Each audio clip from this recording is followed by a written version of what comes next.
नमस्कार दोस्तों, स्वागत है आपका अपने YouTube चैनल सुग्गा सर क्लासेज में। प्लीज इस चैनल को ज़्यादा से ज़्यादा सब्सक्राइब करें और अपने दोस्तों में शेयर करें। सामान्य विज्ञान पार्ट 3। सामान्य विज्ञान के पहले दो वीडियो में आप रसायन विज्ञान के टॉपिक्स समझे। अब तीसरे पार्ट में आप भौतिक विज्ञान फिजिक्स के बारे में समझेंगे। सबसे पहले हम भौतिक राशियों के बारे में समझेंगे। भौतिक राशि मूल राशि, फंडामेंटल राशि जो होती है, फंडामेंटल जो क्वांटिटी होती है वो मुख्य रूप से 6 होती है भौतिक विज्ञान में। लंबाई, द्रव्यमान, समय, ताप, ज्योति तीव्रता, विद्युत धारा। ये ऐसे राशियां हैं जो अन्य राशियों पर निर्भर नहीं करते। इनके मात्रक को मूल मात्रक कहते हैं। याद रखेंगे, लंबाई का मात्रक मीटर, द्रव्यमान का किलोग्राम, समय का सेकंड, ताप का केल्विन, विद्युत धारा का एम्पियर और ज्योति तीव्रता का कैंडेला। भौतिक राशियों के प्रकार। भौतिक राशि को व्यक्त करने के लिए दिशा और परिमाण की आवश्यकता है। उस आधार पर हम भौतिक राशियों को 2 वर्गों में बांटते हैं, सदिश राशियां और अदिश राशियां। सदिश राशि वेक्टर क्वांटिटी, वे भौतिक राशियां जिनको व्यक्त करने के लिए परिमाण के साथ साथ दिशा की भी आवश्यकता होती है, उसको हम सदिश राशि कहते हैं। जैसे विस्थापन है, वेग है, त्वरण है, बल है, संवेग है, आवेग है, बल आघूर्ण है। ये सभी सदिश राशियां हैं जहां दिशा की भी आवश्यकता है परिमाण के साथ साथ। भौतिक राशि को व्यक्त करना है तो उसके मैग्नीट्यूड, परिमाण की तो जरूरत हो ही है, वो दिशा की भी अगर आवश्यकता है तो वो सदिश राशियां हैं। और वे राशियां जिनको व्यक्त करने के लिए केवल परिमाण की जरूरत होती है, दिशा की नहीं, उसको हम अदिश राशि कहते हैं। जैसे लंबाई है तो लंबाई या दूरी वो अदिश होती है, इसमें केवल परिमाण की जरूरत है। अगर इस मार्कर की लंबाई 6 इंच है तो 6 इंच है, किसी भी डायरेक्शन में रखे उसका कोई मतलब नहीं है। वहीं बल जो है, अगर हम इस बोर्ड में किल लगाना चाह रहे हैं तो अगर 5 न्यूटन का हमको इसमें बल लगाना है तो किस दिशा में लगाना है ये भी जरूरी है, ये नहीं कि केवल मात्रा।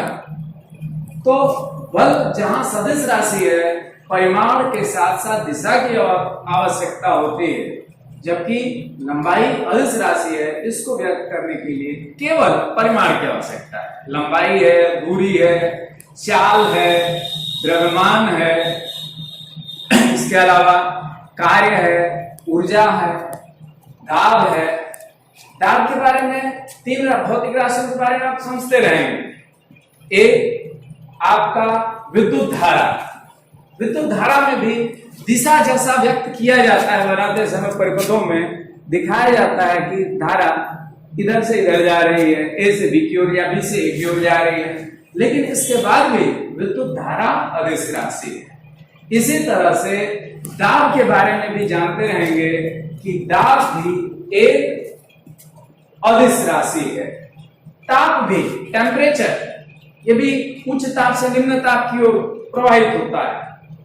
तो उष्मा किस दिशा में फ्लो हो रहा है ये ताप पर निर्भर करता है, लेकिन वो दिशा बस उष्मा की गति को दिखाता है, वो अदिश राशि है। याद रखेंगे, तो ताप भी अदिश राशि है, दाब भी अदिश राशि है और विद्युत धारा, इन तीनों में कंफ्यूजन रखते हैं स्टूडेंट्स, इसलिए बता रहे हैं स्पेशली कि ये तीनों ही स्केलर है, अदिश राशि है। तो सदिश राशि और अदिश राशि में कंफर्म रखेंगे डिफरेंस।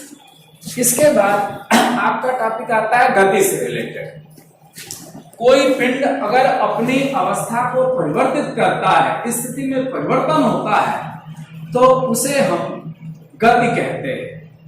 गति में कई टॉपिक आपको जानना है। सबसे पहले दूरी और विस्थापन। कोई गतिशील पिंड के द्वारा तय की गई रास्ते की लंबाई को हम दूरी कहते हैं। जैसे ए, बी, सी, डी, ई। तो अगर ये 5 मीटर है, ये 4, ये 3, ये 4, तो कुल ए से ई तक जो दूरी है तो 5 प्लस 3 8 और 4 प्लस 4 8 16 मीटर तय किया। अगर गति स्टार्ट हुई ए से और समाप्त हुई ई, तो रास्ते की लंबाई को हम दूरी कहते हैं। अगर कोई वृत्ताकार पथ पर गति कर रहा है, ए से स्टार्ट हुआ, बी पर आया, एक चक्कर में परिधि के बराबर 2 पाई आर के बराबर दूरी तय करेगा। आधे चक्कर में अगर ए से बी तक गति हुई है तो उस समय आधे परिधि अर्थात पाई इंटू आर के बराबर पिंड दूरी तय करेगा। लेकिन विस्थापन डिस्प्लेसमेंट, डिस्टेंस दूरी और विस्थापन डिस्प्लेसमेंट है। तो डिस्प्लेसमेंट जो होती है गतिशील पिंड के प्रारंभिक तथा अंतिम स्थितियों के बीच के अंतर को हम विस्थापन कहते हैं। अगर हम इस एग्जांपल में लें तो विस्थापन 5 मीटर प्लस 3 मीटर केवल 8 मीटर, दूरी 16 मीटर थी, लेकिन विस्थापन प्रारंभिक स्थिति और अंतिम स्थिति के बीच के अंतर को ही हम विस्थापन कहते हैं। अगर हम वृत्ताकार गति को ले रहे हैं, एक चक्कर अगर पिंड लगा दिया, जहां शुरू हुआ वहीं पे आ गया, तो दूरी 2 पाई आर है, लेकिन विस्थापन 0 होगा। आधे चक्कर में दूरी आप देखें पाई आर है, जबकि विस्थापन व्यास के बराबर अर्थात 2r होगा। तो ये दूरी और विस्थापन। इसी तरह से वेग और चाल, पहले चाल के बारे में समझेंगे। आप सभी जानते हो चाल बराबर दूरी बटे समय। तो चाल बराबर दूरी बटे समय, उसी आधार पर चाल की परिभाषा है कि किसी गतिशील पिंड के द्वारा 1 सेकंड में तय की गई दूरी को हम चाल कहते हैं। अगर समय 1 सेकंड हो तो चाल किसके बराबर है? दूरी की मात्रक मीटर, समय का मात्रक सेकंड, तो चाल का मात्रक मीटर प्रति सेकंड। दूरी की भांति चाल भी अविश्र राशि। वहीं वेग जो है विस्थापन बटे समय अंतराल या समय, तो वेग सदिश राशि है। जैसे विस्थापन आपका सदिश राशि है, उसी तरह से वेग भी सदिश राशि है। तो विस्थापन बटे समय, तो अगर विस्थापन 0 है तो वेग भी 0 होगा, ये ध्यान रखें। और गतिशील पिंड का वेग 0 हो सकता है, लेकिन चाल 0 नहीं होगा। उसी तरह से विस्थापन 0 हो सकता है, लेकिन दूरी 0 नहीं होगा। और चाल में भी या गति में भी एक समान गति और असमान गति। अगर पिंड समान समय अंतराल में समान दूरी तय करता है तो उसको हम एक समान चाल कहते हैं, और समान समय अंतराल में अलग अलग दूरी तय कर रहा है उसे हम असमान गति कहते हैं।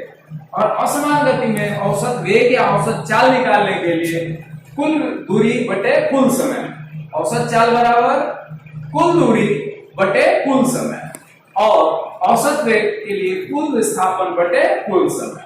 तो इस आधार पर हम औसत चाल या औसत वेग, कंपटीशन वगैरह में औसत चाल या औसत वेग से क्वेश्चन ज्यादा पूछे जाते हैं।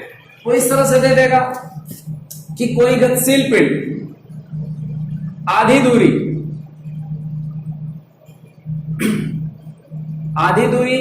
1 घंटे में पूरी करता है और शेष आधी दूरी 2 घंटे पूरी कर रहा है, तो उसका औसत चाल कितना है? या फिर उसका चाल ही दे देगा अलग अलग कि आधी दूरी वो 5 मीटर प्रति सेकंड के वेग से और शेष आधी दूरी 10 मीटर प्रति सेकंड के वेग से तय कर रहा है, तो उसका औसत चाल क्या है? तो ऐसे केस में हम मान लेंगे कि पहली आधी दूरी s है और दूसरी आधी दूरी भी s है। आधी दूरी है तो s बराबर दूरी है। तो पहले हम समय निकालते हैं। तो समय बराबर, यहां से देखें, समय बराबर दूरी बटे 4, तो दूरी है s और चाल है 5, s अपान 5। पहला समय ये हो जाएगा। दूसरा समय, इसके लिए दूरी तो वही है, आधी दूरी है तो दोनों दूरियां बराबर होंगी, लेकिन चाल बदल गया तो बटे 10।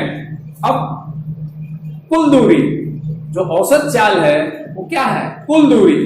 तो कुल दूरी का मतलब s प्लस s और बटे कुल समय T1 प्लस T2।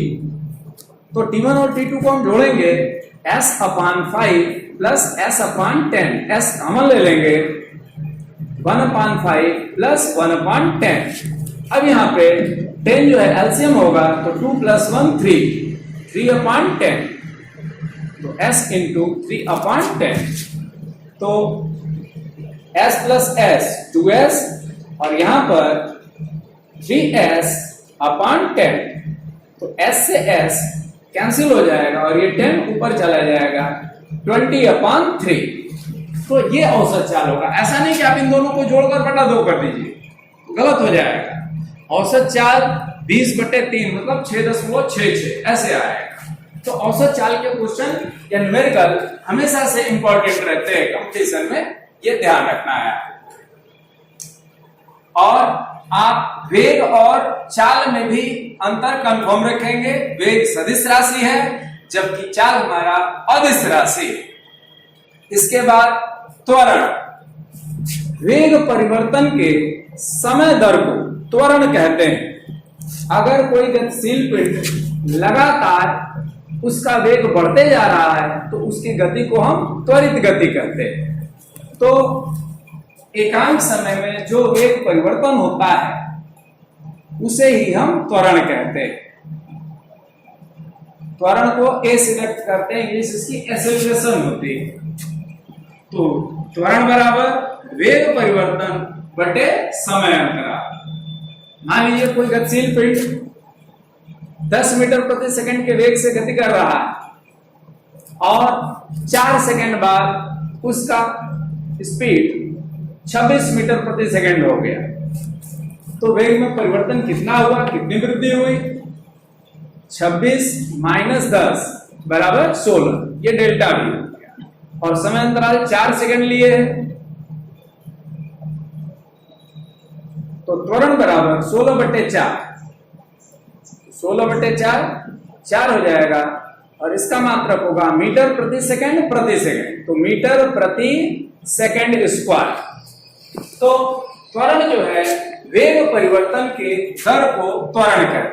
एक चीज ये भी ध्यान रखिएगा कि अगर वेग बढ़ रहा है तो उसको हम त्वरण कहते हैं, एक्सेलरेशन, और वहीं अगर उसका वेग घट रहा है तो उसको हम मंदन कहते हैं। तो त्वरण और मंदन, अच्छा त्वरण जो है बल लगाएंगे तभी त्वरण उत्पन्न होता है। ये बल के लिए भी आप समझ लें कि बल वह धक्का या खिंचाव है जो किसी पिंड में स्थिति परिवर्तन की प्रवृत्ति रखता है। अगर हम फुटबॉल पे बल लगाते हैं, मारते हैं कि तो वो गति करने लगा, तो ये क्या है, उसकी स्थिति या अवस्था में परिवर्तन कर रहे हैं। तो बल के लिए सूत्र होता है द्रव्यमान गुणित त्वरण। त्वरण एक सदिश राशि है और बल भी एक सदिश राशि है। मात्रक किलोग्राम और अभी त्वरण का बताया गया मीटर प्रति सेकंड, किलोग्राम मीटर प्रति सेकंड स्क्वायर। तो ये बल का मात्रक है जिसे न्यूटन कहते हैं और ये एमकेएस या एसआई प्रणाली में मात्रक है, न्यूटन या किलोग्राम मीटर प्रति सेकंड स्क्वायर, ये दोनों बराबर है। लेकिन सीजीएस पद्धति में बल का मात्रक डाइन होता है और बल भी 2 प्रकार के होते हैं, संतुलित बल और असंतुलित बल। किसी पिंड पर अगर एक से ज्यादा बल लगे हो और उसका परिणामी शून्य हो तो उसको हम संतुलित बल कहते हैं। जैसे रस्सा खींचने वाला खेल है, 5 स्टूडेंट उधर से खींच रहे हैं, 5 उधर से खींच रहे हैं, दोनों बराबर रूप से खींच रहे हैं तो वो कहीं नहीं जाए, तो ये संतुलित बल है, बैलेंस फोर्स। वहीं पर अगर किसी एक दिशा में ताकत तो ज्यादा लग रही है तो वो रस्सा उधर जाएगा, इसको हम कहेंगे असंतुलित बल। और संतुलित बल ही किसी पिंड की अवस्था में परिवर्तन करता है। संतुलित बल पिंड की अवस्था में कोई परिवर्तन नहीं करता है, क्योंकि संतुलित बल के लिए उसका परिणामी शून्य होता है और जब बल शून्य होगा तो स्थिति में परिवर्तन नहीं आएगा। बल में आप एक गुरुत्वीय बल के बारे में भी सुने होंगे कि पृथ्वी प्रत्येक पिंड को अपने केंद्र की ओर खींचते हैं, तो इस बल को हम गुरुत्वीय बल या भार कहते हैं।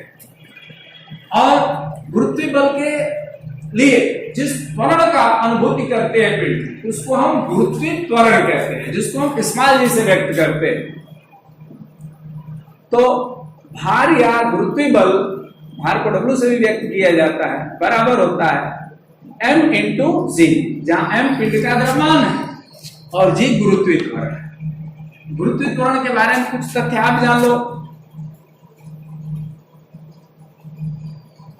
अच्छा, इससे पहले आप न्यूटन के सार्वत्रिक गुरुत्वाकर्षण का नियम भी जान लें कि दो पदार्थिक पिंड एक दूसरे को आकर्षित करते हैं, वो आकर्षण बल उन पिंडों के द्रव्यमान के गुणनफल के अनुक्रमानुपाती और बीच की दूरी के वर्ग के व्युत्क्रमानुपाती होता है। उस अनुपात को हटाने के लिए जी का गुणा करते हैं, जहां जी को सार्वत्रिक गुरुत्वाकर्षण स्थिरांक कहते हैं। इसका मात्रक न्यूटन इंटू मीटर स्क्वायर प्रति किलोग्राम स्क्वायर होता है और जी का मान कहीं नहीं बदलता है। इसको यूनिवर्सल कांस्टेंट कहते हैं। कुछ नियतांक ऐसे होते हैं जिनका मान बदलता है, जैसे स्मॉल जी, ये स्थिति पर वेरी करेगा, इसका मान बदलेगा। एक कैपिटल जी पूरे ब्रह्मांड में थ्रू आउट इसकी वैल्यू कांस्टेंट होती है, तो इसको हम सार्वत्रिक गुरुत्वाकर्षण स्थिरांक कहते हैं। और अगर एक पिंड पृथ्वी है और दूसरा पिंड कोई वस्तु है, तो गुरुत्वीय बल F बराबर जी एम पृथ्वी का द्रव्यमान बटे m उस वस्तु का द्रव्यमान r स्क्वायर। और अभी बताया गया कि गुरुत्वीय बल या भार बराबर होता है m इंटू जी। m से m कैंसिल हो जाएगा, small G equal to capital G m upon r square. हम यहाँ पृथ्वी की त्रिज्या को कैपिटल R से दिखा रहे हैं, r से। अब देखो स्मॉल जी की वैल्यू m और r पर डिपेंड करेगा, कैपिटल जी पे निर्भर नहीं करेगा, क्योंकि ये तो निश्चित है, इसको बदलना ही नहीं, बदलना है m को और r। तो अगर ध्रुवों की बात करें तो ध्रुवों पर त्रिज्या अपेक्षाकृत कम होती है विषुवत रेखा के तुलना में। तो त्रिज्या कम होगी तो स्मॉल जी की वैल्यू अधिक होगी। तो पोल्स पे, चाहे वो उत्तरी ध्रुव हो या दक्षिणी ध्रुव, नॉर्थ पोल या साउथ पोल, वहां जी की वैल्यू, ग्रेविटेशनल एक्सेलरेशन की वैल्यू सबसे अधिक होती है और विषुवत रेखा पर त्रिज्या सबसे ज्यादा होती है, इसलिए वहां पर जी का मान सबसे कम होता है। अगर हम पृथ्वी तल से ऊपर उठे, जैसे ऊंचाई पर जाएंगे, वहां पर भी जी का मान घटेगा, क्योंकि आर का मान बढ़ते जाएगा। पृथ्वी के केंद्र से उसकी दूरी क्या होगी, बढ़ेगी, और जब आर का मान बढ़ेगा तो जी का मान घटेगा। और पृथ्वी के भीतर अगर हम सुरंग या गड्ढा करके जा रहे हो, तब भी जी का मान घटता है, बढ़ता नहीं है, क्योंकि आर तो घटेगा लेकिन उसकी तुलना में एम भी घटेगा और एम ज्यादा घटेगा। इसलिए जी का मान पृथ्वी के भीतर भी कम है, पृथ्वी तल से ऊपर भी कम है, विषुवत रेखा पर कम है, तो सबसे अधिक कहां है, ध्रुवों पर। और गुरुत्वीय त्वरण का मान चंद्रमा पर पृथ्वी तल के तुलना में 1/6 होता है। पृथ्वी के गुरुत्वीय त्वरण की तुलना में चंद्रमा का गुरुत्वीय त्वरण 1/6 मतलब 6वां हिस्सा होता है। और गुरुत्वीय बल से ही हम अपने भार को अनुभव करते हैं। अंतरिक्ष में गुरुत्वीय त्वरण का मान 0 है, वहां भार हिलता है, कूदोगे आप तो कूदते रहोगे, गिरोगे नहीं।